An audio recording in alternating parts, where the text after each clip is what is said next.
Student, आज हम biotech की यूनिट का दूसरा चैप्टर शुरू करने जा रहे हैं, एप्लीकेशन ऑफ बायोटेक्नोलॉजी, यानी कि जैव प्रौद्योगिकी एवं उसके उपयोग। बायोटेक यूनिट का पहला चैप्टर हम पढ़ चुके हैं, जिसमें था प्रिंसिपल एंड प्रोसेस, जिसमें किस तरह से आरडीएनए बनता है और कैसे उसको स्थानांतरित किया जाता है, उस प्रोसेस का बारे में पूरी बात बताई गई थी।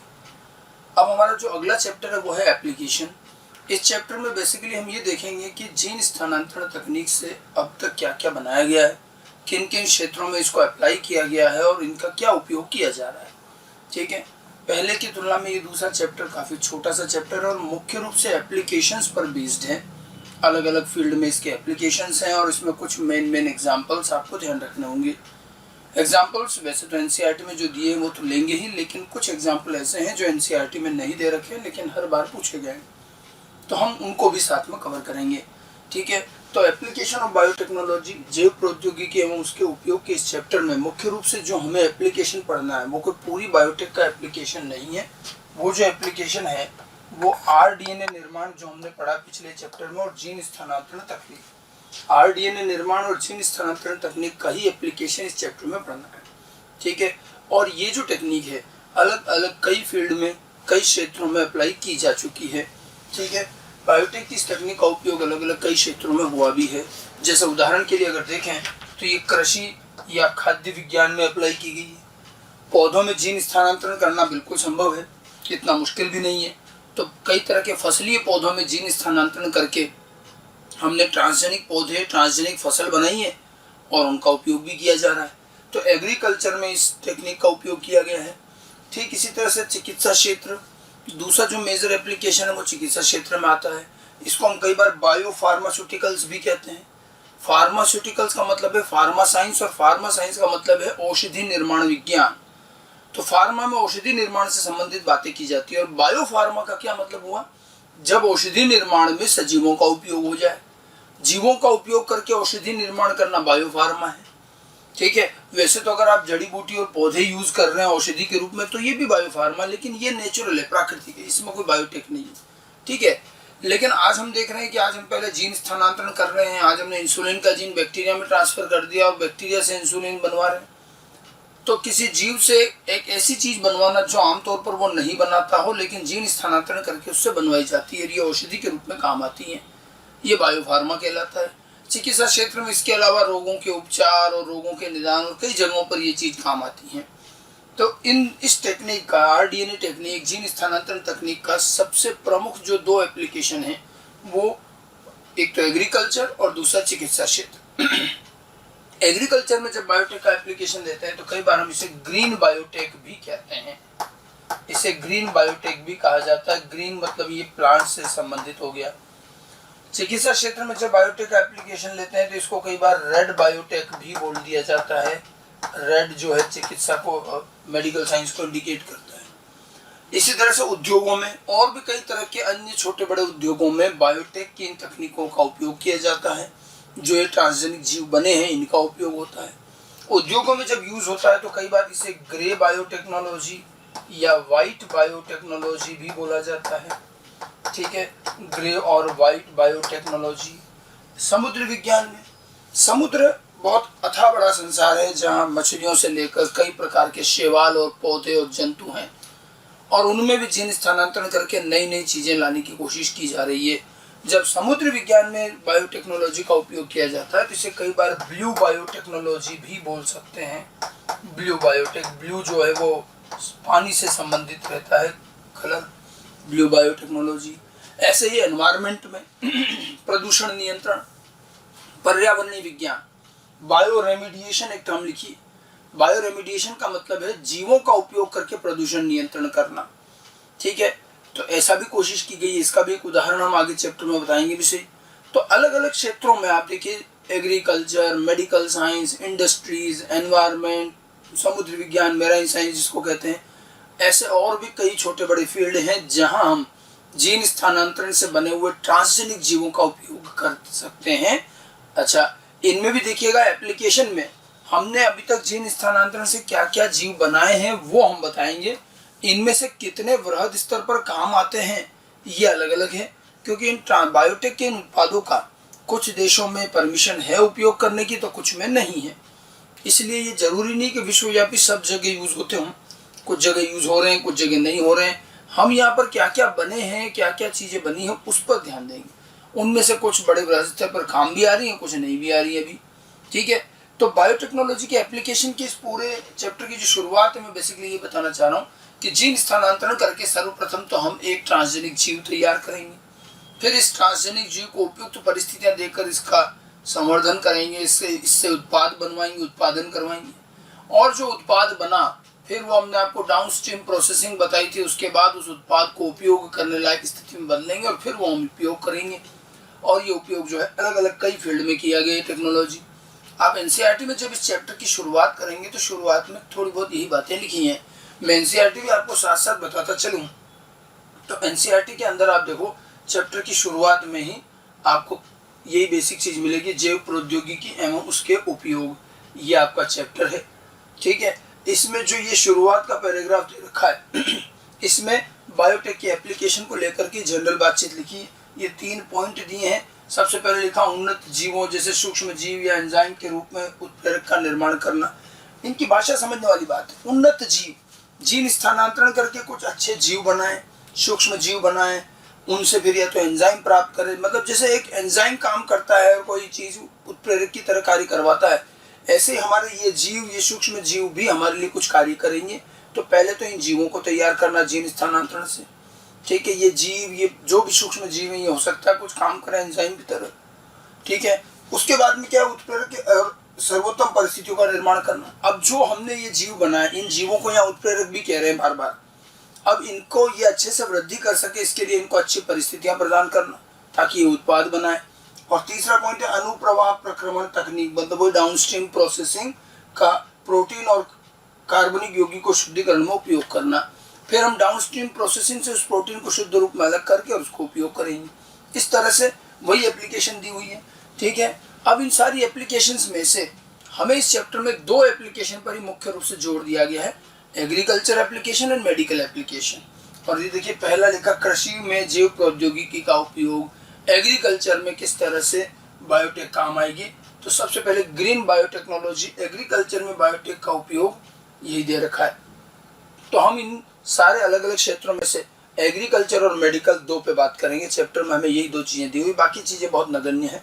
ठीक है, सबसे पहले लेते हैं एग्रीकल्चर में बायोटेक का एप्लीकेशन, जैव प्रौद्योगिकी का कृषि में अनुप्रयोग। ठीक है, तो कृषि के अंदर हम जानते हैं फसली पौधे उगाए जाते हैं। अब पौधों में जीन स्थानांतरण संभव भी है, तो हमने किन किन जरूरतों के लिए, किन किन उद्देश्यों के लिए हमने इस तरह के पौधे बनाए हैं। थोड़ा सा एग्रीकल्चर के बारे में भी यहाँ एनसीईआरटी में भी समझाने की कोशिश की गई है कि वर्तमान समय में 3 प्रकार की कृषि की जाती है। आप जनरल कृषि की बात चल रही। एक है कृषि रसायन आधारित कृषि, ऐसा एग्रीकल्चर जिसमें बहुत सारे रसायन काम आते हैं। ये रसायन मुख्य रूप से कृषि में जो रसायन काम आते हैं वो 2 श्रेणियों के हैं, एक तो उर्वरक और दूसरे हैं पीड़कनाशी। ठीक है, उर्वरक में ये यूरिया वगैरह, ये उत्पादकता बढ़ाने के लिए मृदा में मिलाए जाते हैं, ये भी केमिकल होते हैं। और पीड़कनाशी जहरीले केमिकल हैं जो पेड़कों को हटाते हैं, कीटों को हटाते हैं ताकि फसलों का नुकसान कम हो। ठीक है, तो और इन रसायनों का बड़ी भारी मात्रा में उपयोग होता है। इन रसायनों के उपयोग के फायदे भी हुए। फायदे ये हुए कि हमारी उत्पादकता बढ़ गई प्रति हेक्टेयर। पीड़कनाशों के उपयोग से पीड़कों का प्रभाव कम हुआ तो हमारा हानि, लॉस जो है वो भी कम होने लगा। और आमतौर पर कृषि रसायन वैसे तो बड़े प्राचीन समय से यूज होते आ रहे हैं थोड़े थोड़े, लेकिन भारत में और विश्व में कृषि रसायन आधारित कृषि की बहुत अच्छे से शुरुआत अगर हम माने तो वो हरित क्रांति से मानी जाती है। भारत में 1960 के दशक में, 1960 से लेकर 1970 का जो दशक था, इस पूरे दशक में हरित क्रांति, ये पूरा जो समय है ये हरित क्रांति कहा जाता है। और इस समय काफ़ी सारे नए नवाचार लाए गए एग्रीकल्चर में और उत्पादकता बढ़ेगी। हरित क्रांति का प्रभाव ये रहा कि भारत में कृषि का उत्पादन 3 गुना से भी ज़्यादा हो गया। अलग अलग कई तरह से प्रयास किए गए, जिसमें सबसे प्रमुख था एक तो कृषि रसायनों का उपयोग। किसानों को इन रसायनों के बारे में बताया गया, खाद का और पीड़कनाशकों का काफ़ी उपयोग किया गया जिससे उत्पादकता बढ़ी। फिर बेहतर मैनेजमेंट प्रैक्टिस, अच्छे प्रबंध की व्यवस्थाएं की गई कृषि के लिए। कृषि में आधुनिकता लाई गई, मशीनों का उपयोग होने लगा, अच्छे बीज आने लगे तो हमारी कार्य क्षमता बढ़ी। फिर हमने बहुत सारे कृषि रसायन उपयोग किए, 2 कारण। और तीसरा कारण है उस समय कुछ फसलों की नई उन्नत किस्में बनाई गई थी संकरण और क्रॉस करवा के, तो कई नई किस्में भी आई थी गेहूं चावल में। तो आप देखिए हरित क्रांति में उत्पादन हमारा 3 गुना से भी ज़्यादा बढ़ा था और ये भारत में कृषि का स्वर्णिम काल कहा जाता है। ठीक है, इसके बारे में थोड़ा बहुत हमें एनसीईआरटी में इस चैप्टर में भी दिया है और यहाँ बताने की कोशिश की गई कि हरित क्रांति में तो उत्पादन बढ़ा और उत्पादन बढ़ने के 3 मुख्य कारण थे: बेहतर प्रबंध की व्यवस्थाएं, कृषि रसायनों का उपयोग और उन्नत किस्मों का उपयोग। लेकिन आगे कहा गया कि भाई इससे चलिए उस समय तो हमारी उत्पादकता बढ़ गई और हम आज तक भी कृषि रसायन यूज कर रहे हैं और आज भी हमारा मुख्य जो एग्रीकल्चर है, मेन जो एग्रीकल्चर है भारत में क्या पूरे विश्व में, वो कृषि रसायन वाला ही है। जो मुख्य उत्पादन आता है वो यहीं से आता है। लेकिन जैसे जैसे हम ये रसायन यूज करते गए उत्पादकताएं बढ़ी, सब हुआ, लेकिन इसके हानिकारक प्रभाव आने लगे। ये रसायन उर्वरक हैं तो भी ये अत्यधिक मात्रा में यूज होने से मृदा और जल प्रदूषण, ये भोजन के माध्यम से हमारे शरीर में आकर जमा होने लगे और इसके कई हानिकारक प्रभाव दिखे हैं। ऐसे कई पीड़कनाशी ये जहरीले हैं, इनसे पीड़क तो खत्म होते हैं लेकिन कई उपयोगी और जीव और कई उपयोगी कीट भी मारे गए। ये भी मानव शरीर में भोजन के साथ आ जाता है और इन सबसे बड़े बड़े रोग, कैंसर वगैरह ये होने लग रहे हैं। तो कृषि रसायनों के नकारात्मक प्रभाव धीरे धीरे दिखाई दिए। इनका फायदा ये हुआ कि उत्पादकता बढ़ी, लेकिन नकारात्मक प्रभाव भी आए। फिर हमें लगने लगा कि इतने रसायन यूज करके तो बहुत नुकसान है। धीरे धीरे वापस हम प्राकृतिक कृषि की ओर लौटने लगे और अगला आता है कार्बनिक कृषि। कार्बनिक कृषि मतलब रसायन मुक्त कृषि है। इसमें कोई केमिकल काम में नहीं लेते। उर्वरक डालना है तो जैव उर्वरक डालेंगे, गोबर की खाद वगैरह। पीड़कनाशी भी जैव पीड़कनाशी लेंगे, रसायन नहीं लेंगे। तो कार्बनिक कृषि में उत्पादन होने वाला जो अन्न है वो ज़्यादा अच्छा माना जाएगा, गुणवत्ता अच्छी होती है। हालांकि ये थोड़ा सा कॉस्टली पड़ता है, लेकिन इसकी इसकी गुणवत्ता बहुत अच्छी होने की वजह से आजकल धीरे धीरे हम ये भी बढ़ा रहे हैं और हमें बाजार में आजकल हर कृषि उत्पाद सामान्य भी मिलता है और ऑर्गेनिक भी मिलता है। ऑर्गेनिक है, ऑर्गेनिक गेहूं आता है, ऑर्गेनिक चावल, ऑर्गेनिक दालें। ऑर्गेनिक का मतलब है इसको उगाने में किसी तरह का रसायन काम में नहीं लिया है। तो एक तो कृषि रसायन आधारित कृषि और एक ऑर्गेनिक कृषि। समानांतर रूप से ऑर्गेनिक कृषि भी सब धीरे धीरे बढ़ती जा रही है और ये 2 कृषि हैं जो यूज की जा रही हैं और हरित क्रांति के समय भी, और इन्हीं से उत्पादन बढ़ा भी है। अब रिसेंटली एक तीसरे नए प्रकार की एग्रीकल्चर का इंट्रोडक्शन हुआ और वो है जेनेटिकली इंजीनियर्ड क्रॉप आधारित कृषि। मतलब अब जीएम क्रॉप बनाए, जीन स्थानांतरण करके ट्रांसजेनिक फसलें बनाई जाएं और उन जीएम क्रॉप का उपयोग किया जाए कृषि में, तो ये और भी अधिक उपयोगी होंगी। ये तीसरे प्रकार के एग्रीकल्चर अभी बिल्कुल नवीन और शुरुआती दौर में है, लेकिन इससे कई अच्छी अच्छी फसलें तैयार हुई हैं और सोचा जा रहा है, माना जा रहा है कि आने वाले भविष्य में ऐसे हम कई फसलें और काम में लेंगे और कुछ तो हम काम में लेने भी लग गए हैं। तो ये जो है ये जीएम क्रॉप्स कहलाती है। ठीक है, और ये जीन स्थानांतरण तकनीक से बनाई गई हैं। ठीक है, और निश्चित रूप से इसमें क्या है, क्योंकि हम अपनी इच्छा से जीन ट्रांसफर कर रहे हैं तो हमें फसल में जो चीज चाहिए उसी अनुसार जीन ट्रांसफर करें। और ये माना जा रहा है कि जो हमारा प्राचीन तरीका, जो परंपरागत तरीका है नई किस्म बनाने का, वो है संकरण द्वारा। 2 अलग अलग पौधे को क्रॉस कराकर उसके अच्छे अच्छे लक्षण संतति में आ जाते हैं, संततियां और बेहतर बनती, संकर ओज होता है और संकरण द्वारा नई किस्में बनती हैं। हरित क्रांति में भी जो नई किस्में उपयोग में ली गई वो संकरण द्वारा ही बनाई गई और बाद में भी बनाई गई हैं। ठीक है, संकरण द्वारा नई किस्में बनाने में 3 नुकसान है। एक तो संकरण के कार्य में समय बहुत लगता है, एक एक नई किस्म बनने में 10-15 वर्ष लग सकते हैं। संकरण द्वारा बनी गई किस्म स्थायी नहीं होती। आपने क्रॉस करवा के अच्छे लक्षण संतति में इकट्ठे किए हैं तो ये सेग्रीगेशन, पृथक्करण, अपव्यूहन द्वारा फिर अलग हो जाएंगे। तो कोई भी संकरण से बनी हुई उन्नत किस्म जीवन पर्यंत नहीं चलती और कुछ वर्षों बाद वो सामान्य हो जाती है, वापस बनानी पड़ती है, स्थायी नहीं होती। और तीसरी चीज, जब हम 2 पौधों का क्रॉस कराते हैं तो हमेशा अच्छे लक्षण ही थोड़ी इकट्ठे होते हैं, कई खराब लक्षण भी तो आ जाते हैं। तो न चाहते हुए कई अवांछित हानिकारक लक्षण भी आते हैं, उसको रोका नहीं जा सकता। ये संकरण विधियों की कुछ कमियां हैं, लेकिन फिर भी और कोई तरीका न होने की वजह से पिछले सैकड़ों हजारों सालों से एग्रीकल्चर में नई किस्में संकरण से ही बनती हैं। लेकिन अब हम लाए हैं जीन स्थानांतरण का एक नया तरीका और इसमें यह दावा किया जा रहा है कि इसमें जो फसलें बनती हैं वो संकरण विधि से बनी हुई फसलों से ज़्यादा बेहतर होंगी। एक तो इसमें समय कम लगता है, जब वहाँ सालों सालों लगते हैं यहाँ ये कुछ महीनों में तैयार हो जाएंगी। ठीक है, फिर ये स्थायी रूप से बनेगी। आप इसमें जीन स्थानांतरण कर रहे हो तो दोबारा निकलेगा नहीं। तो संकरण विधि में जो नई किस्म बनती है वो स्थायी नहीं होती, लेकिन इसमें स्थायी बनती है, कम समय में बन रही है, स्थायी बन रही है। और तीसरी चीज, कोई अवांछित लक्षण नहीं आएगा। आपको जिस लक्षण का, जो लक्षण आपको चाहिए फसल में, बस उसी का जीन ला रहे हो, तो दूसरा कोई लक्षण नहीं आ रहा। तो संकरण विधि में जहाँ कई अवांछित लक्षण भी आ जाते हैं, इसमें नहीं आएंगे। तो जो संकरण विधि की कमियां हैं नई किस्म बनाने में, वो आप जीन स्थानांतरण तकनीक से दूर कर सकते हैं। ये बात अलग है कि जीन स्थानांतरण तकनीक की अपनी कुछ दिक्कतें हो सकती हैं, इनकी भी कमियां हैं, वो हम आगे बात करेंगे। और ये विधि प्राकृतिक नहीं है, एक जीव का जीन निकाल के दूसरे जीव में भेजा जा रहा है। और जीन स्थानांतरण प्राकृतिक नहीं है, इसलिए ज्यादा अच्छा नहीं माना जाता। आप जीन स्थानांतरण से जीवों के जीनों, प्राकृतिक जीनों में छेड़छाड़ कर रहे हैं, जो सही नहीं है, और ये आगे चलकर बड़े पारिस्थितिकी असंतुलन का कारण बन सकता है। इसलिए जीन स्थानांतरण को इतने अधिक उच्च स्तर पर हम यूज नहीं कर सकते, बहुत जरूरी होने पर थोड़ा बहुत यूज कर सकते हैं, ठीक है। लेकिन ये एक नया प्रकार का एग्रीकल्चर है जहां हम ट्रांसजेनिक फसलें यूज करें।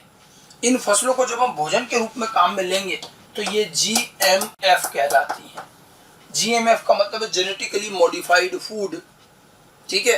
तो ये एक नए तरह का एग्रीकल्चर है, और ये पिछले जो मेथड है उनमें कुछ कमियों के चलते आया। देखिए, हरित क्रांति में तो उत्पादकता 3 गुना बढ़ गई, लेकिन आगे हम बताते हैं कि साहब उस समय तो चलो हमारे पास खाद्यान्न बहुत हो गया, लेकिन धीरे धीरे भारत की जनसंख्या फिर बढ़ती रही, और एक समय ऐसा आया कि हरित क्रांति से जो हमने उत्पादन बढ़ाया वो भी कम पड़ने लग गया, और उत्पादन बढ़ाने की जरूरत हुई। अब उत्पादन और अधिक बढ़ाए तो कैसे बढ़ाएं? देखिए, बेहतर प्रबंध की व्यवस्था और कृषि रसायन तो हम जितना पहले यूज कर सकते थे अधिकतम ही कर रहे हैं, और बल्कि इसके नुकसान हो रहे थे, हमें तो कम करना पड़ेगा। हमारे पास एक ही रास्ता था कि हम और अच्छी अच्छी उन्नत किस्में लाएं, जो पहले उन्नत किस्में आई उससे और अच्छी लाए। उन्हीं उन्नत किस्मों में ये किस्म आ सकती है GM क्रॉप्स। तो हम नई नई वैरायटी ला करके उत्पादकता बढ़ाएं। जीन स्थानांतरण से आप ऐसी ऐसी फसलें बना सकते हो जो आप कभी संकरण से बना ही नहीं सकते। जीन स्थानांतरण से हो सकता है आप 2 फसलों का काम एक ही में कर लें और कई और चीजें साथ में आ जाए। तो हम यहाँ पर यही देखेंगे कि जीन स्थानांतरण करके अभी तक हमने ऐसी कौन कौन सी किस्में बनाई हैं और उनमें से क्या काम आ रही हैं, किस उद्देश्य से बनाई हैं। तो पहले तो आपको ये एग्रीकल्चर का बेसिक थीम समझ में आना चाहिए कि 3 प्रकार के एग्रीकल्चर हैं, और एक तीसरा जो एग्रीकल्चर है ये भी नया है, जो शुरुआती दौर में है, लेकिन एक अच्छा विकल्प हो सकता है। अगर आप इस चीज को NCERT में भी पढ़ते हैं, थोड़ा सा NCERT देखें, तो NCERT के अंदर भी आपको कृषि में, ये देखिए, कृषि में जैव प्रौद्योगिकी का उपयोग, इसमें पहले वही दे रखा है कि 3 प्रकार का एग्रीकल्चर है, कृषि रसायन आधारित कृषि, कार्बनिक कृषि, और ये आनुवांशिकता निर्मित फसल आधारित कृषि, ये जेनेटिक इंजीनियर्ड फसल है, ठीक है। आगे ये पैराग्राफ में हरित क्रांति के बारे में थोड़ा बहुत हम पढ़ भी सकते हैं। देखिए, हरित क्रांति द्वारा खाद्य उत्पादन में तिगुनी वृद्धि में सफलता मिलने के बावजूद मानव की बढ़ती जनसंख्या का पेट भर पाना संभव नहीं है, ठीक है। उत्पादन में वृद्धि आंशिक रूप से उन्नत किस्मों की फसलों के उपयोग से। अब देखिए, उत्पादन में वृद्धि किस वजह से हुई थी, तो उन्नत किस्में यूज करी थी हमने कुछ तो उस समय, उसकी वजह से। और इस वृद्धि में मुख्यतः उत्तम प्रबंध की व्यवस्था, कि हमने प्रबंध की व्यवस्था बहुत अच्छी करी, एक ये भी कारण था, और कृषि रसायनों का प्रयोग भी एक कारण है। ये सब हरित क्रांति के बता रहे 3 कारण, कृषि रसायनों का उपयोग, उत्तम प्रबंध की व्यवस्था और उन्नत किस्मों का उपयोग। उसमें भी ये कह रहा है कि उस समय जो बड़ी उन्नत किस्मों का रोल कम था, और प्रबंध की व्यवस्था और उर्वरक हमने इतने ज्यादा डाले कि इससे उत्पादकता बढ़ी, ठीक है। हालांकि विकासशील देशों के किसानों के लिए कृषि रसायन काफी महंगे पड़ते हैं, वह परंपरागत प्रजनन के द्वारा निर्मित किस्मों से उत्पादन में वृद्धि संभव नहीं है। परंपरागत प्रजनन मतलब वही संकरण। तो संकरण द्वारा अगर हम नई किस्में बनाएंगे तो उससे बहुत ज्यादा उत्पादन बढ़ा नहीं पाओगे। कृषि रसायन महंगे भी होते हैं और पर्यावरण रूप से भी बड़ा हानिकारक है, ठीक है। तो इस वजह से उत्पादन संभव नहीं। तो क्या ऐसा कोई वैकल्पिक रास्ता है जिसमें आनुवांशिक जानकारी का उपयोग करते हुए किसान अपने खेतों में सर्वाधिक उत्पादन ले सकेंगे, ठीक है। क्या ऐसा कोई तरीका है जिसके द्वारा खादों और रसायनों का न्यूनतम उपयोग उसके द्वारा पर्यावरण पर पड़ने वाले हानिकारक प्रभावों को घटा सकते हैं, ठीक है। आनुवांशिकता रूपांतरित फसलों का उपयोग इस समस्या का हल है। तो ये वही बताना चाह रहा है इस पैराग्राफ में कि हम जेनेटिक GM क्रॉप क्यों काम में लें, GM क्रॉप क्या फायदा है, कि जो हमें इतने रसायन यूज करने पड़ रहे हैं, या जो हमारा जो परंपरागत तरीका है नई किस्म बनाने का उसमें जो कमियां हैं, इन सबको दूर करके हम GM क्रॉप का उपयोग कर सकते हैं। अब GM क्रॉप किन किन उद्देश्यों से बनाई गई है, आगे ये जीएम क्रॉप के बारे में थोड़ा इनकी एप्लीकेशन दे रखे हैं, जो पहले हम एक एक करके इसको पढ़ लेते हैं कि जीएम क्रॉप में किन किन उद्देश्यों से हमने फसलें तैयार करी हैं, इनकी एप्लीकेशंस लेते हैं। तो जीएम क्रॉप का निर्माण निम्नलिखित उद्देश्यों के लिए किया गया। उसमें सबसे पहला एप्लीकेशन आता है खाद्य फसलों की पोषण गुणवत्ता में वृद्धि हेतु।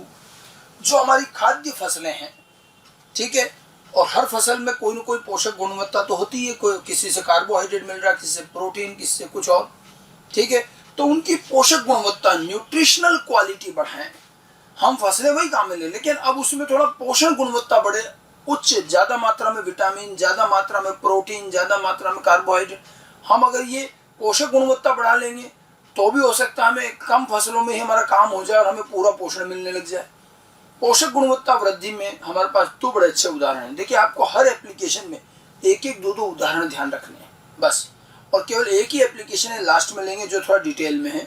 बाकी आपको केवल एप्लीकेशन किस उद्देश्य से बनाए और उसमें क्या बनाए हैं, एक दो एग्जाम्पल ध्यान रखने हैं। जैसे अब इस पर काफी क्वेश्चन आता है, गोल्डन राइस, सुनहरे चावल, ये पोषण गुणवत्ता, न्यूट्रिशन क्वालिटी में वृद्धि का एक बेहतरीन उदाहरण है। इसमें क्या किया गया कि चावल के अंदर, ये जो चावल होते हैं गोल्डन कलर के होते हैं। एक्चुअली इनका गोल्डन कलर इसलिए हुआ क्योंकि इसमें कैरोटीन पिगमेंट का जीन ट्रांसफर कर दिया। आपने फोटोसिंथेसिस में पढ़ा होगा कि क्लोरोफिल के अलावा कैरोटीनॉइड्स भी होते हैं। वो कैरोटीनॉइड जो होते हैं वो पीले सुनहरे रंग के गोल्डन कलर के पिगमेंट हैं, और ये कैरोटीन न केवल प्रकाश संश्लेषण में मदद करते हैं, बल्कि मानव जब इसे खाता है तो इस कैरोटीन से मानव के शरीर में विटामिन ए बनता है, ठीक है। तो कैरोटीन हमारे लिए विटामिन ए का स्रोत भी हो गया। तो अगर हम चावल जबकि देखिए केवल स्टार्च देता है, कार्बोहाइड्रेट, अब अगर हम चावल में कैरोटीन का जीन और डाल देते हैं तो वो अब उस कैरोटीन की वजह से सुनहरे रंग का हो गया, ठीक है, और कैरोटीन की वजह से ये विटामिन ए में भी प्रचुर हो गया। इसमें कैरोटीन का जीन स्थानांतरित किया गया है।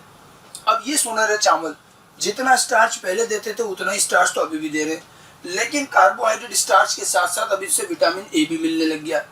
तो अब आप देखिए, दो फसलों का काम एक ही में होने लग गया और ऐसी फसलें हमारे लिए ज़्यादा उपयोगी होंगी। गोल्डन राइस पर कई बार अलग अलग सालों में क्वेश्चन आ चुका है। विटामिन ए रिच राइस है, कैरोटीन का जीन ट्रांसफर किया गया है, ठीक है। ऐसे ही प्रोटीन प्रचुर पोटैटो बनाए गए। अब पोटैटो भी हम जानते हैं होते तो स्टार्च प्रचुर, अब इन पोटैटो में भी कुछ उपयोगी प्रोटीन के जीन डाल दिए, जिससे स्टार्च के साथ साथ प्रोटीन भी अच्छी मात्रा में बनने लगा। और इस प्रकार के ये पोटैटो विकासशील और गरीब देशों में प्रोटीन कुपोषण को दूर करने में काम आ सकते हैं, क्योंकि ये पोटैटो बहुत ही सस्ती और आसानी से उपलब्ध फसल है। और अभी तक तो पोटैटो काफ़ी खाया जाता है और मुख्य रूप से कार्बोहाइड्रेट के लिए खाया जाता है, लेकिन अब इसी के साथ साथ प्रोटीन भी मिल जाया करे तो शरीर में प्रोटीन की कमी भी दूर हो सकती है। तो ये ऐसी फसलें हैं जो आप कभी संकरण से नहीं बना सकते। और आप देखिए, इसके अंदर इस फसलों में हमने कुछ चीज़ें और अतिरिक्त रूप से जोड़ करके इन फसलों को और अच्छा कर दिया। ये दोनों उदाहरण ध्यान रखें। पहला एप्लीकेशन था न्यूट्रिशनल क्वालिटी में वृद्धि करने के लिए हमने जीएम क्रॉप्स बनाई, ठीक है। अगला एप्लीकेशन लेते हैं, नेक्स्ट वन, ठीक है, शाकनाशी प्रतिरोधी पौधे विकसित करने के लिए। शाकनाशी या इसे खरपतवार नाशी भी कहते हैं, हर्बिसाइड, वीडिसाइड। अब देखिए, एग्रीकल्चर के अंदर मैंने आपको कहा पीड़कनाशी यूज होते हैं, ठीक है। इसी तरह पीड़कनाशी के साथ साथ ही शाकनाशी या खरपतवार नाशी। खरपतवार ये शाक जो है, ये हमारी मुख्य फसलीय पौधे के आसपास उगने वाली अवांछित घास या अवांछित खरपतवार है। यह खरपतवार हमारे मुख्य पौधे के साथ प्रतिस्पर्धा करती हैं और इसलिए हमारी फसलीय पौधे की भी कई बार वृद्धि प्रभावित होती है। तो इन खरपतवार को हटाया जाना जरूरी होता है। अब खरपतवार या तो हाथ से उखाड़ के फेंकें, बट बड़े बड़े एरिया में जब एग्रीकल्चर होते हैं तो मैनुअली हाथ से उखाड़ कर हटाना संभव नहीं है। तो फिर हम क्या करते हैं, कुछ ऐसे जहरीले रसायन इन पे छिड़क देते हैं जिससे ये मर जाते हैं। इन्हीं जहरीले रसायन को शाकनाशी कहते हैं। अब देखिए, इससे खरपतवार तो मर जाता है, लेकिन क्योंकि हमारा मुख्य पौधा जो फसली पौधा वो भी तो पौधा ही है ना, तो जब पास वाला पौधा मर रहा तो कई बार हानिकारक प्रभाव फसल पर भी आता है। और ये जहरीले पदार्थ फसल में जमा होते रहते हैं तो मानव तक पहुंच जाते हैं, मृदा में जाते हैं, वहाँ प्रदूषण करते हैं, तो इनके नुकसान तो ही। अगर किसी तरह से हम अपने फसलीय पौधे को ही ऐसा बना दें कि उसके आसपास कोई दूसरी खरपतवार उगी न पाए, तो हमारे को खरपतवार नाशी और ये जहरीले रसायन यूज ही नहीं करने पड़ेंगे। और यही कोशिश की गई, ठीक है, शाकनाशी प्रतिरोधी ट्रांसजेनिक टोबैको बनाया गया, ठीक है। तो ये जो है, इसमें क्या हो रहा है कि अब देखिए, शाकनाशी प्रतिरोधी बनाने में क्या है, देखिए, एक तो तरीका ये है कि जो मैंने आपको कहा कि हमारी मुख्य फसल ऐसी हो कि उसके आसपास कोई खरपतवार ही न उगे, ठीक है, उनको स्मूदर क्रॉप कहते हैं, ठीक है, वो एक अलग तरीका है। और शाकनाशी प्रतिरोधी, देखिए एक तो होता है शाक प्रतिरोधी और एक शाकनाशी प्रतिरोधी। शाकनाशी रसायन है, ठीक है, शाकनाशी रसायन मतलब आप जो खरपतवार नाशी छिड़क रहे हैं उससे जो फसली पौधे को नुकसान हो रहा है वो ना हो, फसली पौधा उस शाकनाशी से प्रतिरोधी रहे। अगर फसली पौधा प्रतिरोधी होगा तो आप शाकनाशी कितना ही छिड़को, हमारी फसल को कोई नुकसान नहीं होगा, ठीक है। कुछ पौधे, कुछ फसली पौधे ऐसे हैं जिनके आसपास वैसे खरपतवार नहीं उगते, वो एक अलग कंसेप्ट है, जिसमें तो आपको खरपतवार ही नहीं उगेगा तो शाकनाशी छिड़कना ही नहीं। लेकिन यहाँ क्या है, यहाँ खरपतवार उग रहा है और अब आप उस खरपतवार को हटाने के लिए जो शाकनाशी छिड़क रहे हैं उससे जो फसल को नुकसान हो रहा है उससे बचाना है, ठीक है। अगर हमारे फसली पौधा शाकनाशी प्रतिरोधी होगा, ठीक है, तो फिर हम शाकनाशी अगर यूज कर भी लें तो कम से कम फसल पर नुकसान नहीं होगा, फसल में जमाव नहीं होगा तो मानव के शरीर में भी नहीं पहुंचेगा ये, ठीक है। और ऐसा एक प्रयोग किया गया, शाकनाशी प्रतिरोधी ट्रांसजेनिक टोबैको बनाया गया, ठीक है, हर्बिसाइड रेजिस्टेंट ट्रांसजेनिक टोबैको। अच्छा, इसका और ध्यान रखिएगा कि ये जो था ये पहला ट्रांसजेनिक पौधा है, पहला ट्रांसजेनिक जंतु बताया था आपको सुपर माउस। पौधा पूछा जाए कि पहला ट्रांसजेनिक पौधा कौन सा है तो हर्बिसाइड रेजिस्टेंट ट्रांसजेनिक टोबैको, ठीक है। और ये क्वेश्चन भी आ चुका है कि हर्बिसाइड रेजिस्टेंट पौधे बनाने का उद्देश्य क्या है, मॉड्यूल में भी दिया हुआ है, ये एपीएमटी का क्वेश्चन है। हर्बिसाइड रेजिस्टेंट शाकनाशी प्रतिरोधी पौधे बनाने का उद्देश्य ये है कि हम शाकनाशी यूज भी करें तो भी हमारी मुख्य फसल को नुकसान ना हो और हम आराम से इन खरपतवार को हटा भी पाएं, ठीक है, ये ध्यान रखना। ये न सोचे कि शाकनाशी प्रतिरोधी पौधे का मतलब ये हुआ कि अब आपको शाकनाशी यूज ही नहीं करना पड़ेगा ना। शाकनाशी प्रतिरोधी का मतलब ये कि आप शाकनाशी हर्बिसाइड यूज भी करें और पौधे को तब भी नुकसान नहीं हो, ठीक है। इसका एक उदाहरण है, ये ट्रांसजेनिक टोबैको जो है ये ग्लाइकोफोसेट और सल्फोनाइल यूरिया से प्रतिरोधी है। ग्लाइकोफोसेट और सल्फोनाइल यूरिया ये दोनों सामान्य रूप से काम आने वाले खरपतवार नाशी रसायन है, जहरीले रसायन है। इनको फसलों पर छिड़का जाता है तो फसलों के आसपास जो खरपतवार है उन पर छिड़का जाता है तो खरपतवार इससे मर जाती हैं, ठीक है, ग्लाइकोफोसेट और सल्फोनाइल यूरिया। लेकिन इसका हानिकारक प्रभाव फसल पर भी पड़ता है। तो यहाँ एक कंसेप्ट देखा गया, हमने एक जंगली पौधा देखा यहाँ पर, अरेबिडोप्सिस। अरेबिडोप्सिस नाम का एक जंगली पौधा है, ये भी खरपतवार है और अरेबिडोप्सिस इतना प्रतिरोधी पौधा है कि ये कई प्रकार के खरपतवार नाशी छिड़कने के बाद भी मरता नहीं है। फिर हमने जब इस पर थोड़ा अध्ययन किया तो मालूम चला कि अरेबिडोप्सिस पौधे में कई ऐसे जीन होते हैं जो उसे इन जहरीले रसायन, इन खरपतवार नाशियों से बचा लेते हैं।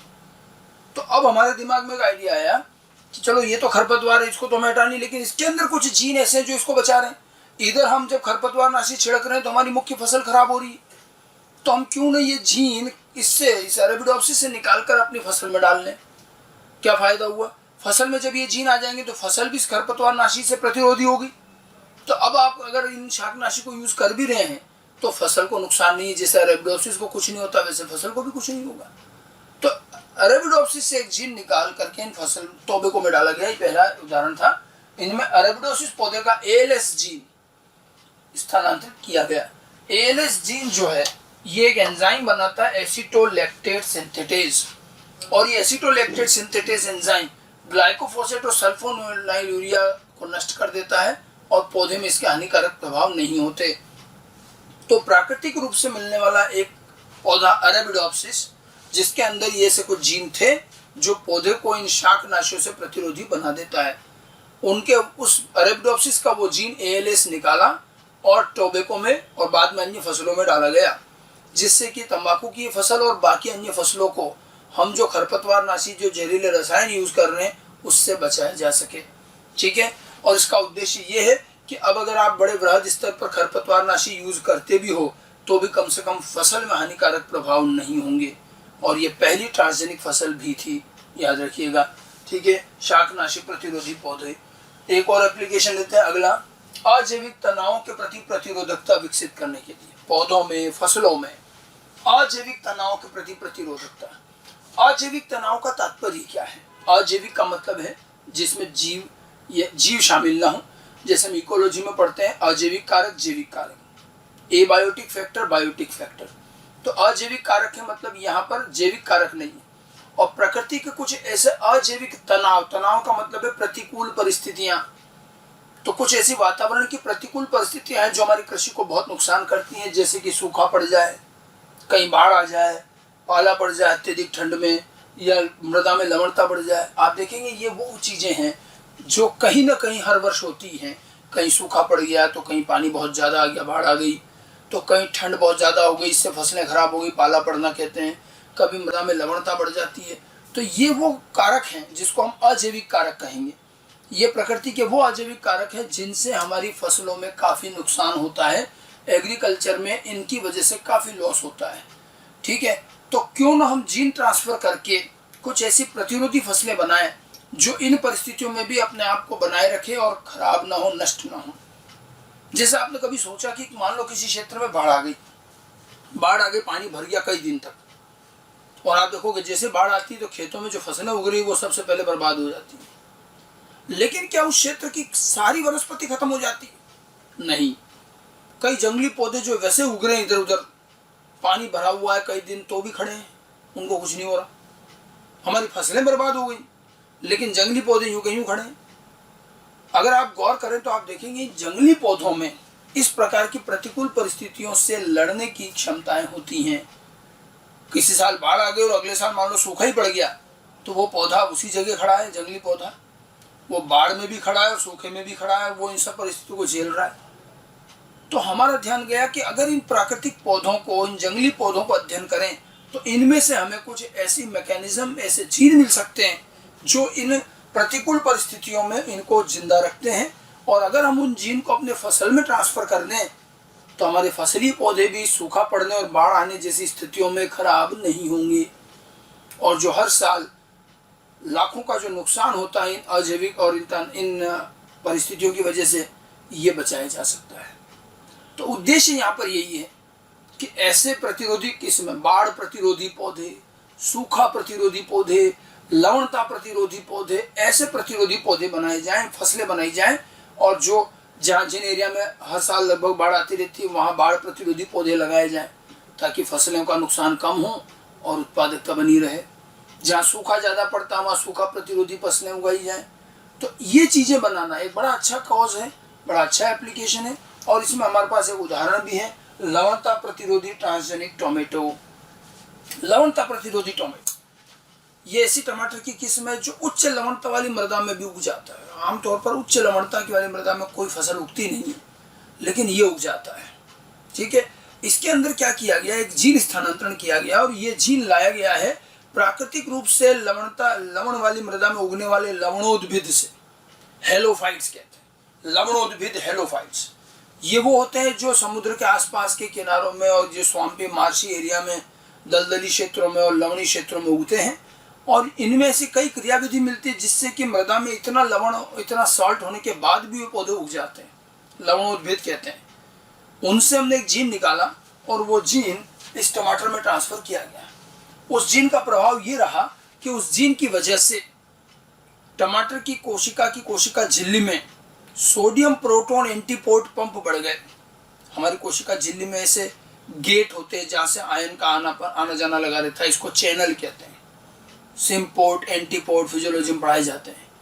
तो सोडियम प्रोटॉन के आने जाने का जो चैनल है, सोडियम प्रोटॉन एंटीपोड पंप कहते हैं, ये बढ़ गए। तो जब पंप बढ़ गए, ये चैनल बढ़ गए, तो जो मृदा में मान लो लवण वाली मृदा में कोई पौधा उग रहा है तो दिक्कत क्या है, इतने सारे लवण जड़ों में घुस जाते हैं कि पौधे की जड़ों में विल्टिंग हो जाती है, पौधा मुरझा जाता है, जड़ ही खत्म हो जाती है। अब यहाँ क्या होगा, जड़ों में जैसे अतिरिक्त आयन अंदर आएंगे तो ये प्रोटॉन पंप ज़्यादा होने से क्या होता है, ये सारे आयन को अपने पंप के माध्यम से रिक्तिका में इकट्ठा कर लेता है। कोशिका रिक्तिका में इकट्ठा कर लेती है और वापस रिक्तिका कोशिका झिल्ली पर जाती है और सबको बाहर निकाल दिया जाता है, एक प्रकार का रिवर्स ऑस्मोसिस। ठीक है, तो उससे क्या होता है कि इस रूट की सेल, जो जड़ों की जो कोशिकाएं, उनका परासरणीय दाब नहीं बढ़ता, परासरणीय सांद्रता नहीं बढ़ती। जो अतिरिक्त आयन अंदर आ रहे हैं उनको हाथों हाथ बाहर निकाल दिया जाता है और इस तरह से ये पौधा उच्च लवणता वाली मृदा में भी उग जाएगा। ठीक है, इसमें एक जीन स्थानांतरित किया गया है जिससे इसकी कोशिकाओं की झिल्ली में sodium proton antiport pump Na+H+ antiport pump की संख्या में वृद्धि होगी। इसके कारण पौधा अपनी जड़ों की कोशिकाओं में आने वाले अतिरिक्त लवणों को रिक्तिका में संग्रहित कर लेता है और पुनः कोशिका से बाहर निकाल देता है और पौधा उच्च लवणता वाली मृदा में भी उग जाता है। तो ये एक कंसेप्ट है। आप देखिए इस तरह की चीजें आप जीन स्थानांतरण से ही बना पाएंगे कि चावल में विटामिन ए ला दिया, पोटैटो में स्टार्च के साथ प्रोटीन ला दिया, ऐसी चीजें।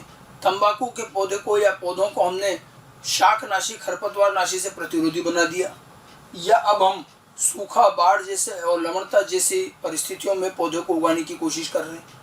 ये सब जीन स्थानांतरण से बनाई गई चीजें हैं। ठीक है, ये तीसरा एप्लीकेशन था अजैविक तनाव के प्रति प्रतिरोधकता, और इसमें लवणता प्रतिरोधी टोमेटो ध्यान रखेंगे। ठीक है, हर एप्लीकेशन में एक एक दो एग्जाम्पल अपने को ध्यान रखना। नेक्स्ट एप्लीकेशन लेते हैं पोस्ट हार्वेस्ट लॉस कम करने के लिए। पोस्ट हार्वेस्ट, हार्वेस्ट का मतलब होता है कटाई।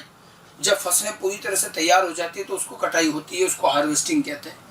अब कटाई पश्चात होने वाले नुकसान, तो आप देखिए एग्रीकल्चर में जब तक फसल खेत में खड़ी है तब तक तो नुकसान होते ही हैं कि पीड़क भी खा रहे हैं, रोग भी लग रहा है, पौधे मर भी रहे हैं, सब हो रहा है।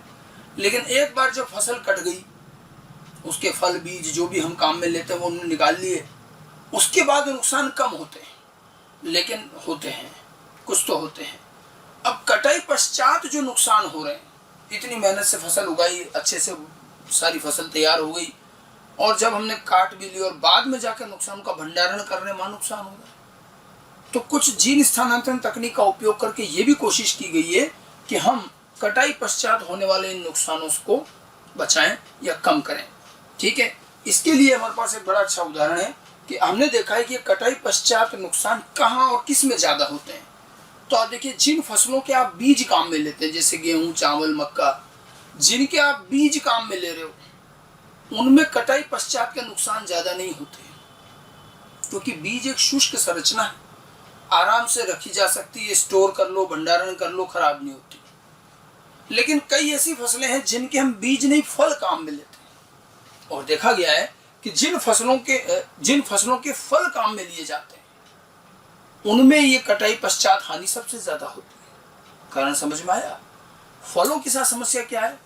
पौधा अपना जो फल बनाता है तो कच्चा फल बनता है, फिर वो पौधे पे ही लगे लगे पकता है। फल बनाने का उद्देश्य पौधे का सिर्फ इतना है कि उसके जो बीज हैं, ये जंतु जो कि गमनशील हैं, इस फल को खाते हैं और खाने के साथ साथ उसके बीजों का प्रकीर्णन कर देते हैं, नई जगहों पर फेंक देते हैं। तो वो पौधा अपने बीजों को नई जगह पहुंचाता है फलों के माध्यम से। ठीक है, अब आप देखिए फलों की एक प्रक्रिया है कि पहले कच्चा फल बनेगा, फिर उसमें परिवर्तन होते हैं। कच्चा फल हरा, कठोर और स्वादहीन होता है, लेकिन पकने पर फल जो है गूदेदार, सॉफ्ट हो जाता है, कलर भी चेंज हो जाता है, स्वाद भी बदल जाता है और मीठे भी हो जाते हैं और बड़े आकर्षक हो जाते हैं। और जैसे ही फल लेकिन जब पक जाते हैं, उसके बाद फल अपने आप ही पौधे से भी गिर जाते हैं और तो खराब भी हो जाते हैं। पकने के बाद उनकी ज़्यादा लाइफ नहीं रहती। तो एक पौधे का फल को उपयोग करने के लिए आपके पास समय कितना रहा? अब मानो आजकल अब कच्चे फल तोड़ करके हम कृत्रिम रूप से भी पका लेते हैं। तो कच्चे फल से जब फल पक रहा है और फल पकने के बाद कुछ समय तक आप इसको रख पाओगे, उसके बाद ये खराब ही होगा।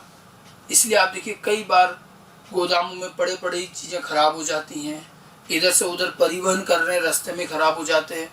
फलों के साथ बड़ी समस्या है, ज़्यादा समय तक इसका भंडारण नहीं हो सकता। तो हमने जीन स्थानांतरण तकनीक का उपयोग करके ऐसी कोशिश करी है, ऐसे पौधे और ऐसी फसलें बनाई है जिनके फल देरी से पके, और जब फल देरी से पकेगा तो आप उसको लंबे समय तक कहीं ना कहीं भंडारण स्टोर कर सकते हो और लंबी दूरी तक भेज सकते हो। एक तो ये स्टोर नहीं होते और लंबी दूरी तक भी नहीं भेज पाते हैं, रास्ते में खराब हो जाते हैं। तो ये दोनों चीज़ें, इसीलिए आप देखिए कहीं मान लो टमाटर है तो कहीं जहाँ पैदा हो रहा है वहाँ तो बहुत सस्ता मिल रहा है और वहीं खूब मिल रहा है, लेकिन किसी एरिया में नहीं उग रहा है तो वो मिल ही नहीं रहा है और वहाँ तक भेजना भी संभव नहीं है। टमाटर है जल्दी खराब हो जाता है, कुछ ही दिनों में पक जाता है। तो ऐसी स्थितियों से निपटने की कोशिश की गई है। ठीक है, तो वही पोस्ट हार्वेस्ट लॉस इसमें आएगा। इस प्रकार की हानियाँ उन फसलों में होती है जिनके फल उपयोग किए जाते हैं, जैसे हम फल जिनके काम में लेते हैं, फल जल्दी ही पक जाते हैं और खराब भी हो जाते हैं। ठीक है, अतः जीन स्थानांतरण तकनीक का उपयोग फलों के पकने की प्रक्रिया को धीमा करने के लिए किया गया। उदाहरण, बड़ा ही फेमस उदाहरण है फ्लेवर सेवर टोमेटो।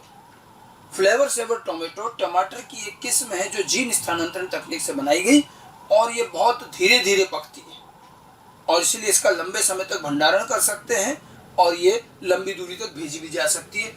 ये फ्लेवर सेवर टोमेटो देरी से पकता है, अतः इसका भंडारण व लंबी दूरी तक परिवहन किया जा सकता है। अच्छे से नाम याद रखिएगा। अब इसमें किया क्या गया, पकने की क्रिया को धीमा कैसे किया, क्या तकनीक काम में ली गई, थोड़ा सा वो भी समझ लें। ठीक है, यहाँ पर एक टेक्निक काम आई है, एंटीसेंस टेक्नोलॉजी। अब मैं बताता हूँ थोड़ा सा इसके बारे में होता क्या है। आपको पहले पकने की प्रक्रिया समझनी पड़ेगी।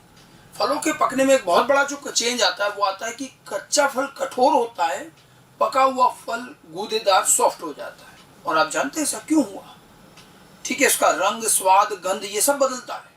लेकिन जब वो कठोर फल सॉफ्ट होता है ना, बस वहीं से फिर वो आगे ज्यादा समय नहीं रह पाता, खराब होने लगता है। और ऐसा क्यों होता है कि जब पादप कोशिकाएं मध्य पट्टलिका मिडिल लेमिला के साथ चिपकी हुई है तो वो कठोर होती है।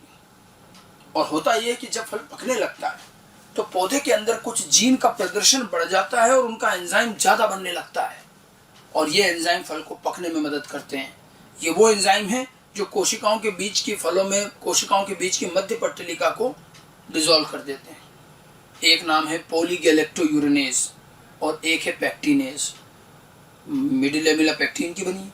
तो पॉलीगैलेक्टोयूरेनेज, पैक्टिनेज जैसे एंजाइम अब जब फल बने हैं और फल के पकने की प्रक्रिया चालू हुई, उस समय पौधे में पॉलीगैलेक्टोयूरेनेज का जीन अत्यधिक प्रदर्शन करता है और खूब एंजाइम बनाता है और वो सारा एंजाइम फल को जल्दी ही कुछ ही दिनों में पका देते हैं।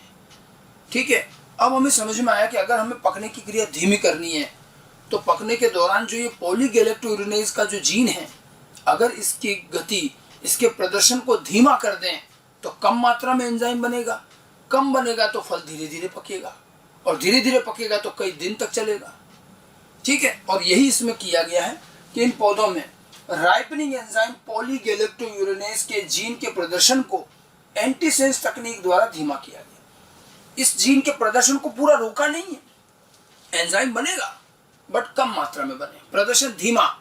और इसके लिए जो टेक्निक काम मिली है वो एंटीसेंस टेक्निक है। वैसे एंटीसेंस टेक्निक बहुत डिटेल से हमारे कोर्स में नहीं है, मैं इसका ब्रीफ पार्ट आपको समझाने की कोशिश करता हूं क्योंकि इससे मिलती जुलती एक टेक्निक अभी आगे और पढ़ दी है।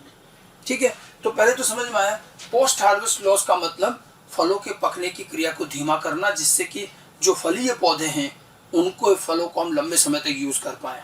इसका एक उदाहरण है फ्लेवर सेवर टोमेटो जो बहुत धीरे धीरे पकता है और ऐसा इसलिए हो रहा है कि इसके अंदर एंजाइम पॉलीगैलेक्टोयूरेनेज के जीन के प्रदर्शन को हमने एंटीसेंस टेक्निक से धीमा किया गया। अब देखो ये होता कैसे, थोड़ा सा इसको और समझा जाए। जैसे देखिए, हम सबसे पहले ये देखें कि ये पॉलीगैलेक्टोयूरेनेज एंजाइम का मान लीजिए जीन है। मैंने ये डीएनए बना रखा डबल स्ट्रैंड, ठीक है, ये 3553, ओके, और ये पी लिखा है, ये क्या है इसका प्रमोटर, ये है इसका प्रमोटर। हर जीन के आगे प्रमोटर होता है। अब यहाँ से ट्रांसक्रिप्शन शुरू होगा और एमआरएनए बनेगा।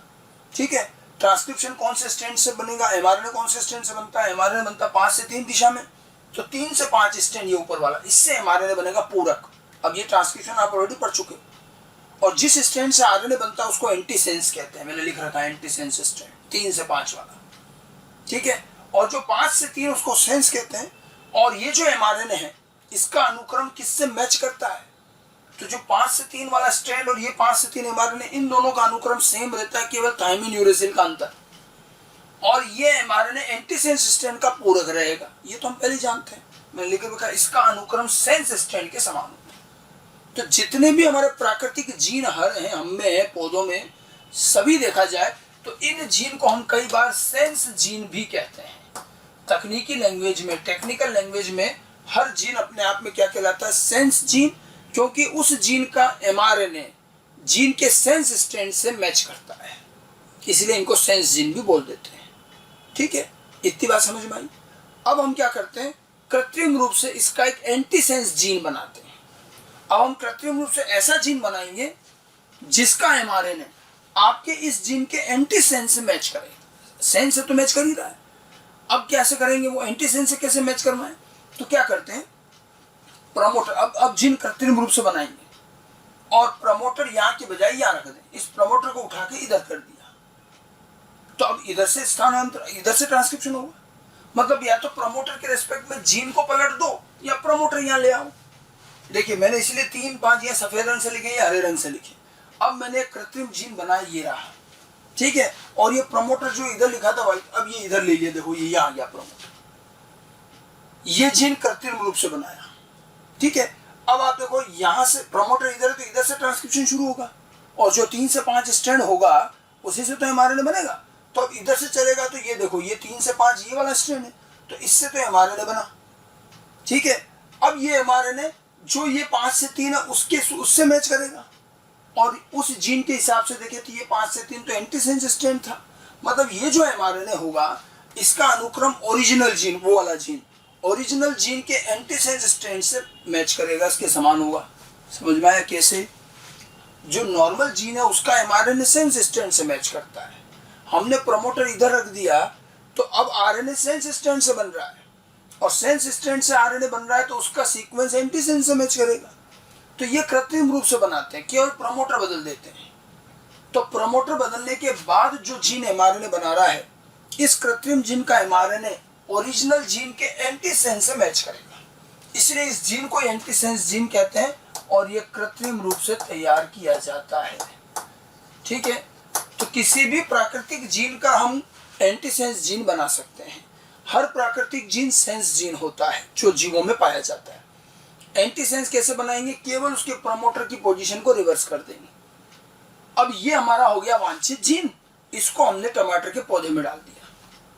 टमाटर के पौधे में ये जीन पहले से है, और ये एमआरएनए बना रहा है, और इस एमआरएनए से वो एंजाइम बन रहा है और फल पक रहे हैं, ठीक है।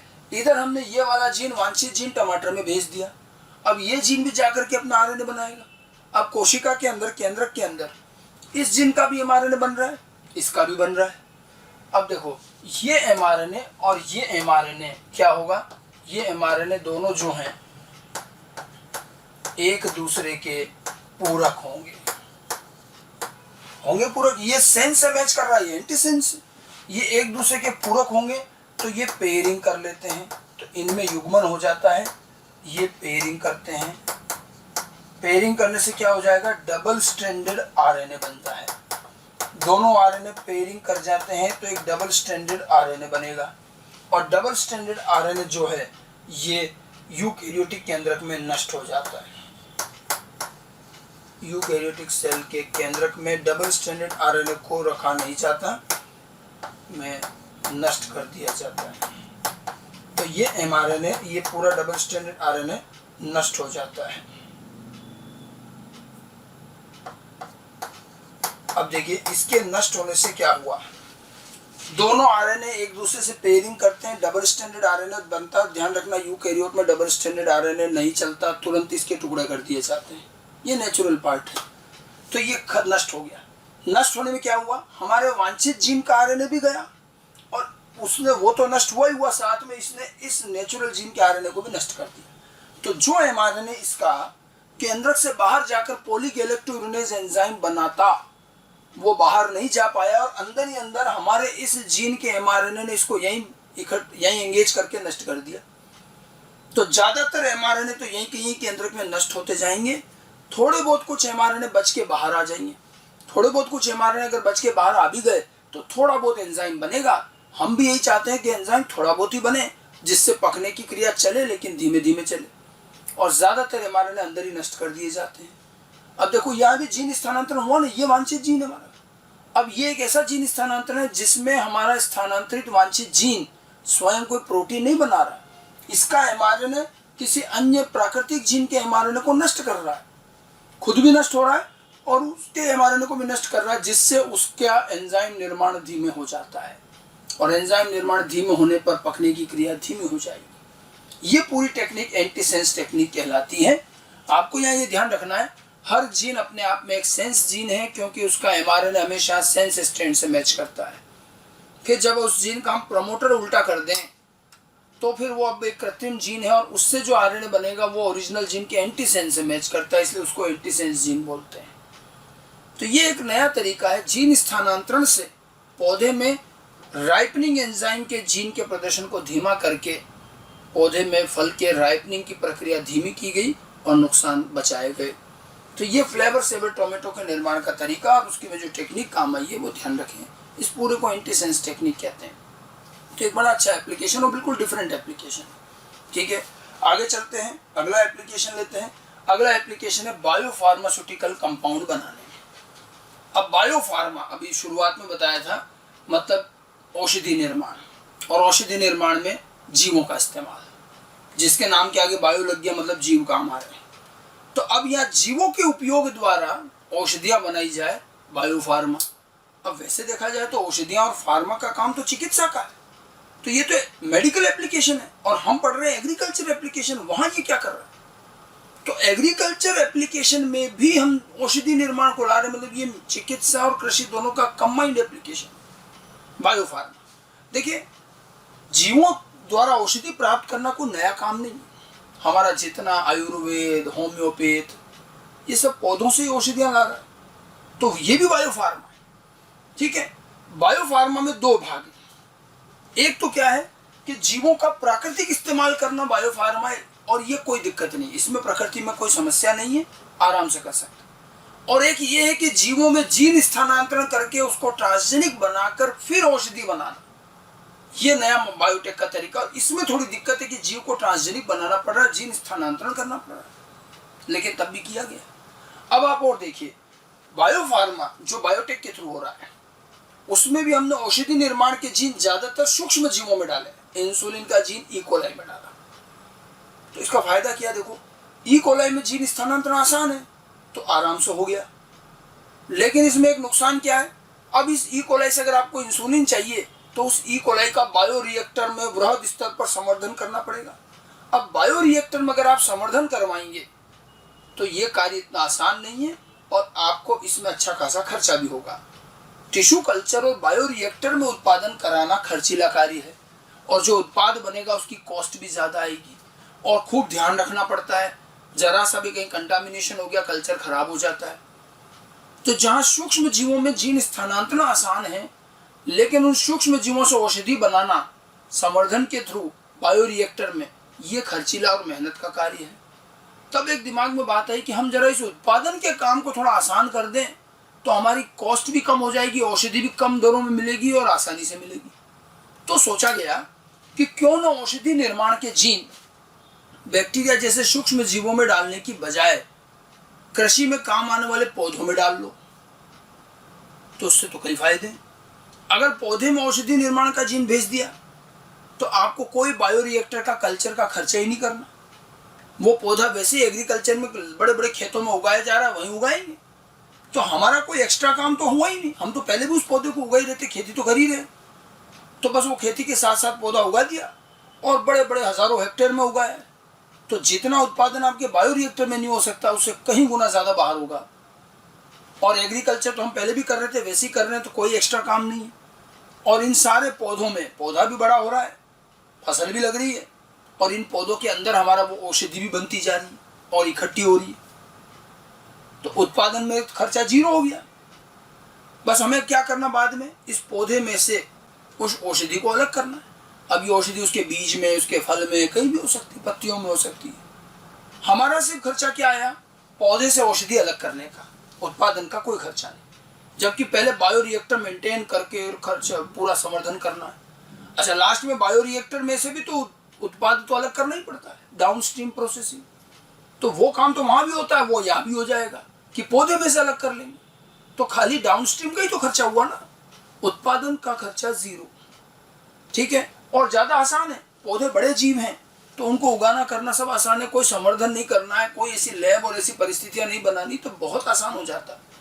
तो यदि संभव हो सके तो औषधि से संबंधित जीन को सूक्ष्म जीव की बजाय पौधों में भेजें, और उन पौधों को एग्रीकल्चर के माध्यम से ही पौधों में औषधि बनवा लें, तो ये औषधि निर्माण अत्यंत कम लागत में होगा और ज़्यादा आसानी से होगा। बट ये कार्य दिमाग में तो बहुत पहले आ गया हमारे, लेकिन ये हो नहीं पाया बड़े लंबे समय तक। एक्चुअली अब औषधि तो मानव की है ना, तो जीन जंतुओं का है, मानव का है। तो एक जंतु के जीन को पौधे में भेज के प्रदर्शित करवाना, या पौधे के जीन को जंतु में भेज के प्रदर्शित कराने का काम बड़ा मुश्किल था, और लंबे समय तक नहीं कर पाए। प्रयास करते रहे, और फिर हमें सफलता मिली। सबसे पहले हेरोडीन के मामले में। हिरुडीन एक ब्लड एंटीकोगुलेंट है। जो एक जीव होता है लीच, हिरुडीनिया कहते हैं, उसके सलाइवा लार में होता है। और ये हिरुडीनिया, ये लीच जो है खून चूसने वाला जीव है। तो जब ये जीव का ब्लड सक करती तो ब्लड तो जैसे बाहर आएगा क्लोटिंग हो जाती, जम जाता है। तो ये हिरुडीनिया एक केमिकल डालती है हिरुडीन, जिससे ब्लड क्लॉट नहीं होता, एंटीकोगुलेंट, और फिर वो ब्लड सक करती। लीच का ये हिरुडीन आज हमारे चिकित्सा विज्ञान में सर्जरी के कामों से लेकर बहुत सारे कामों में ये काम आता है और अच्छी खासी मात्रा में चाहिए। अब इतनी मात्रा पैदा कहाँ से करें? लीच से तो निकाल नहीं सकते, इतना बनेगा ही नहीं उसमें। एक रास्ता ये था कि लीच के इस जीन को बैक्टीरिया में डाल लें, बैक्टीरिया से हिरुडीन बनवा, जैसे इंसुलिन बन रहा है, ये हो सकता था। लेकिन इससे पहले हमने एक प्रयास और किया कि हम एक काम करते हैं, हिरुडीन के जीन को एक पौधे में डालें और देखें जरा कृषि एग्रीकल्चर के साथ बनता है क्या। एक पौधा लिया ब्रेसिका नेपस, जिसके बीजों से हमें ऑयल प्राप्त होता है, जो उद्योगों में कई जगह काम आता है। और इस ब्रेसिका नेपस की बड़े स्तर पर कृषि की जाती है। इसी में हमने हिरुडीन का जीन भेजा और ये पहला सफल उदाहरण था जहाँ जंतु का जीन पौधे में गया और प्रदर्शित हुआ। उस ब्रेसिका पौधे के अंदर हिरुडीन बनने लगा और उसके बीजों में इकट्ठा हुआ। अब आप देखिए, इस ब्रेसिका नेपस के बीजों को ही क्रश करके इससे ऑयल निकालते थे हम। तो पौधा हम पहले भी उगाते थे, तो कोई नया काम नहीं। पौधे के बीज में ऑयल के साथ साथ हिरुडीन भी बन गया। फिर इनको क्रश करके ऑयल निकाला, वो भी काम पहले करते थे, वहां तक तो कुछ नया करा ही नहीं। बस लास्ट में एक ही काम रहा कि उसके ऑयल में से हिरुडीन अलग कर लिया। तो हमारा हिरुडीन निर्माण में खर्चा क्या हुआ? खाली ऑयल में से हिरुडीन निकालने का। बहुत कम लागत में बहुत ज्यादा मात्रा में औषधि हिरुडीन बन जाती है। ये पहला उदाहरण था सफल, जहां पौधे का जीन जंतुओं में काम करता है, सॉरी, जंतु का जीन पौधे में काम करता है। ठीक है, तो ये पूरा बायोफार्मा बेसिकली यही चीज है, औषधियों से संबंधित जीन को फसलीय पौधों में स्थानांतरित करके औषधियों का उच्च मात्रा व अत्यधिक कम लागत में कृषि के साथ उत्पादन किया जा सकता है। यही हमारी थीम है बेसिकली, बायोफार्मा विद एग्रीकल्चर। ठीक है, एक उदाहरण है हिरुडीन का जीन ब्रेसिका नेपस, जिसको रैपसीड ऑयल प्लांट कहते हैं, रैपसीड ऑयल प्लांट, उसमें स्थानांतरित किया गया ब्रेसिका नेपस में। ठीक है, ब्रेसिका नेपस में इसको स्थानांतरित किया गया और ब्रेसिका नेपस में अब इस पौधे के अंदर हिरुडीन बनने लगा, जो इसके बीजों में इकट्ठा हो गया। ठीक है, बीजों से हमने ऑयल प्राप्त किया और इस ऑयल में से हिरुडीन पृथक कर लिया जाता है, ऑयल में से हिरुडीन निकाल लिया। ठीक है, और इस हिरुडीन को हम ब्लड एंटीकोगुलेंट के रूप में इसका चिकित्सीय उपयोग होता है। तो ये एक उदाहरण है जहां हम एग्रीकल्चर के साथ साथ हम कुछ औषधियां भी बना रहे हैं। तो ये भी एक नया, अब आप सोचो इस तरह की फसलें कहाँ संकरण से बनेंगी। ये तो जीन स्थानांतरण भी संभव है कि हम फसल भी उगा रहे हैं, उसका भी चीजें आ रही है और साथ में एक औषधि भी बना ली। इस तरह का कार्य अपने आप में एक नई चीज है। इसी बायोफार्मा में एक आने वाला भविष्य का कंसेप्ट और बताता हूं, और वो है ईडेबल वैक्सीन, खाद्य टीके। ये एक और नई कंसेप्ट, हालांकि ये अभी बाजार में नहीं आते हैं, ये फ्यूचर टेक्नोलॉजी। आने वाले समय में इस प्रकार के खाद्य टीके मिला करेंगे। आप थोड़ा टीका तो समझते ही, प्रतिरक्षा प्रणाली मानव की जो है कि अगर हम अपने शरीर में पहले से थोड़ा एंटीजन डाल लें तो उसके विरुद्ध एंटीबॉडी बन जाती है, ताकि बाद में जब रोग आए तो हम उससे बचते हैं। टीका क्या है? एडवांस इम्यूनिटी तो है कि जो भी रोग से बचना है तो उस रोग का ही एंटीजन डाल दिया जाता है। टीकों में आपने पढ़ा होगा प्रथम पीढ़ी के टीके, द्वितीय पीढ़ी, तृतीय पीढ़ी, और इन टीकों में भी लगातार एडवर्ड जेनर से अगर हम देखें तो टीकों के अंदर भी बहुत सुधार हुआ है। टीकों में आप देखिए, पहले जो टीके आते थे उसमें जो रोगकारक जीव या बैक्टीरिया जो भी होता था उसी को ही निष्क्रिय अवस्था में शरीर में डाल देते और शरीर में एंटीबॉडी बनवा लेते। लेकिन पहले जो टीके आते थे उसमें शुद्धता नहीं थी, तो कई सारे साइड इफेक्ट होते थे। ठीक है, पहले टीका लगता था तो साथ में बुखार भी आ रहा है, थोड़ा बहुत सिम्टम आते थे। लेकिन अब धीरे धीरे टीकों की गुणवत्ता में सुधार हुआ है और आज हम रिकॉम्बिनेंट डीएनए टेक्निक से भी टीके बना रहे हैं। भाई टीके में क्या चाहिए? में एंटीजन ही तो चाहिए। तो आज हम एंटीजन का जीन किसी और अन्य बैक्टीरिया में ट्रांसफर करके उससे एंटीजन बना रहे हैं। तो आज जो तीसरी पीढ़ी के टीके आते हैं, थर्ड जनरेशन या दूसरी पीढ़ी के जो टीके आते हैं, वो रिकॉम्बिनेंट डीएनए टेक्निक से बनते हैं। बिल्कुल शुद्ध एंटीजन आता है और उसको लगाते हैं तो साइड इफेक्ट भी नहीं होता। तो ये तो खैर टीकों की गुणवत्ता सुधारी हमने, उसमें भी हमने रिकॉम्बिनेंट डीएनए काम आया। टेक्निक तो वहाँ भी काम आई, लेकिन वहाँ कृषि का कोई काम नहीं, वो अलग चीज़ है, वो मेडिकल एप्लीकेशन है। टीकों में देखिए एक और चीज़ है, टीके लगाने का जो प्रक्रिया है उसकी भी बड़ी जटिलता है, और इसलिए टीकाकरण बहुत अच्छे से कई बार नहीं हो पाता। आप देखिए टीके लगते हैं नॉर्मली जन्म के बाद से लेकर 2 साल के छोटे बच्चों में ही लगते हैं, नवजात शिशुओं में ज़्यादातर टीके उसी समय लगते हैं। और टीके लगते कैसे? टीके लगाए जाते हैं इंजेक्शन के द्वारा। इंजेक्शन द्वारा टीका देना ये एक बड़ा ही जटिल और पीड़ादायक कार्य है, और वो भी छोटे बच्चों में। अगर इस काम को थोड़ा आसान बना दिया जाए तो टीकाकरण भी आसानी से होगा और एक एक बच्चे तक पहुंच जाएगा। आपको इसका सबसे बड़ा उदाहरण लेते हैं, पोलियो का टीका, पोलियो वैक्सीन। आज आप देखिए पोलियो वैक्सीन, पोलियो जड़ से हम समाप्त कर चुके हैं, और सबसे सफल वैक्सीनेशन प्रोग्राम अगर कहा जाए तो पोलियो वैक्सीन। अब पोलियो की सफलता का कारण जानते हैं? ऐसा कुछ नहीं कि भाई हमें अमिताभ बच्चन ने कह दिया कि 2 बूंद जिंदगी की पिला दो तो हमने उनके कहने पे पिला दी। एक्चुअली पोलियो की सफलता का कारण है वो ओरल वैक्सीन है, इंजेक्शन से नहीं देते, मुंह से दिया जाता, और 2 बूंद पिलानी होती है, आराम से पिलाई जा सकती चलते फिरते। आए दिन हम देखते कई बार सरकार की तरफ से पोलियो दिवस होता है, उस दिन हर बच्चे को दवाई पिलाई जा रही, जो जहाँ मिल रहा है, रास्ते में, चौराहे पे, जहाँ खड़े वहाँ घर घर जा करके, स्कूलों में जा करके। अच्छा, बच्चों को भी दिक्कत नहीं है, 2 बूंद गटकने में कुछ नहीं जा रहा, तो टीका लेना आसान हो गया और इसीलिए हर बच्चा कवर में आ गया। आप सोचिए अगर यही चीज इंजेक्शन से दे रहे होते, घर जाकर कहते चलो बच्चों को बाहर निकालो इंजेक्शन लगाना, इंजेक्शन के नाम से बच्चे घर से भाग जाते। सामान्य सी बात, इंजेक्शन से हर कोई डरता ही। तो इंजेक्शन से अगर ये लग रहा होता तो शायद उतना अच्छे से सफल नहीं होता। तो अगर ओरल वैक्सीन बन सकता है तो हम इससे एक कदम और आगे सोचे, खाद्य टीके। अभी हम पोलियो का वैक्सीन जब दे रहे हैं 2 बूंद पिला रहे हैं, तो 2 बूंद पिला रहे हैं, इससे कोई पेट थोड़ी भर रहा है, कोई खाने वाली बात तो है नहीं। लेकिन अगर किसी खाद्य पदार्थ में ही ये टीका हो तो लेने वाले को पता भी ना चले कि मैंने टीका ले लिया, ऐसा हो तो और ज्यादा सफल होगा। एक्चुअली हमें शरीर में एंटीजन ही तो पहुंचाना है, ठीक है? तो जहां जहां जिस जिस रोग में संभव हो वैसा किया जा सकता है। खाद्य टीके में क्या करते हैं कि वो एंटीजन का जो जीन हम बैक्टीरिया की बजाय किसी फसलीय पौधे में डाल देते हैं, जिनके फल हम काम में लेते हैं, खाते हैं। और हमने ये टमाटर, पोटैटो इनमें डाला भी है, ठीक है, बनाना में, एप्पल में। अब उसमें वो एंटीजन पैदा होगा और उस एप्पल को, उस बनाना को या उस टमाटर को खा लेने से ही वो एंटीजन शरीर में पहुंच गया और वैक्सीनेशन होगी।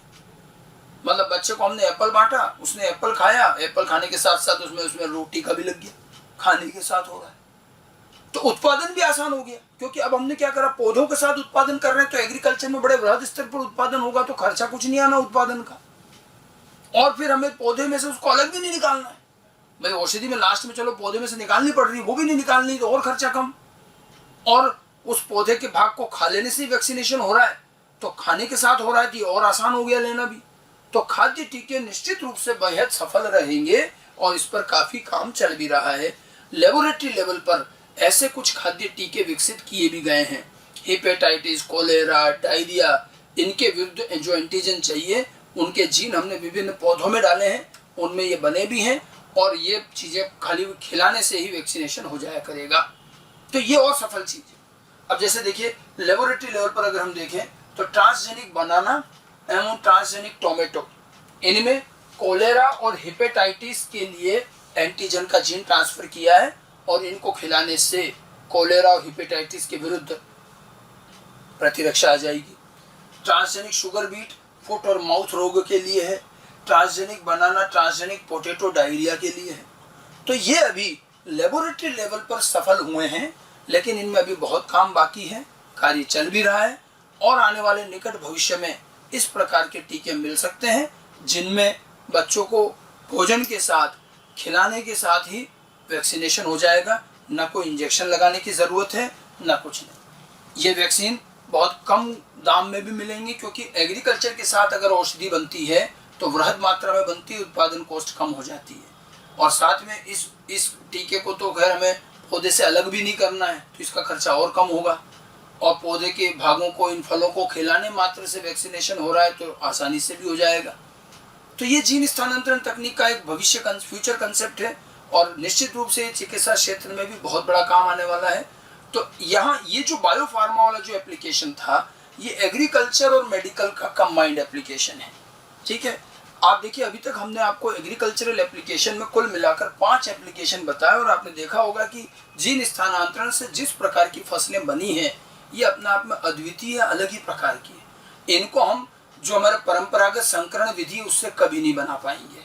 ठीक है, अब जैसे हमने 5 एप्लीकेशन पढ़े अभी तक। सबसे पहला हमने क्या लिया, पोषक गुणवत्ता न्यूट्रिशन क्वालिटी बढ़ाने में हमने गोल्डन राइस और पोटैटो का उदाहरण दिया। फिर उसके बाद हमने बनाए शाकनाशी प्रतिरोधी पौधे जिसमें हमने टोबैको के अंदर जीन ट्रांसफर करके उसे शाकनाशी से प्रतिरोधी बनाया। तीसरा फिर हमने लिया इसके अंदर पोस्ट हार्वेस्ट लॉस कम करने के लिए, जो फल जल्दी पक जाते हैं और जिससे काफ़ी नुकसान होता है तो देरी से पकने वाले फलों की प्रजाति बनाई गई। ठीक है, फिर हमने अजैविक तनावों से प्रतिरोधी पौधे बनाए जिसमें लवणता में उगने वाला टमाटर तैयार किया गया। और पांचवा हमने बायो फार्मास्यूटिकल कंपाउंड्स बनाए, औषधियों निर्माण करने लगे हम। एग्रीकल्चर पौधे फसलीय पौधों में जीन स्थानांतरण करके हम कुछ औषधि बना रहे हैं, निर्माण भी आसानी से हो पा रहा है, उनको लेना भी आसान होगा। तो अब तक हमने 5 एप्लीकेशन पढ़े। इन एप्लीकेशन को एनसीईआरटी में बहुत डिटेल में नहीं दिया है, बस एप्लीकेशन और उसमें उदाहरण लिखे हैं। तो हमने इसमें भी आपको बताया, बस एक थोड़ा सा मैंने एंटीसेंस टेक्निक बताई है, बाकी केवल एग्जाम्पल ही लिखे हमने। अब इसमें एक छठा एप्लीकेशन और है और वो है पीड़क प्रतिरोधी पौधे। उसमें जरूर एनसीईआरटी ने डिटेल से कुछ एग्जाम्पल समझाए हैं। अगला हम छठा एप्लीकेशन वही लेंगे, पीड़क प्रतिरोधी पौधे।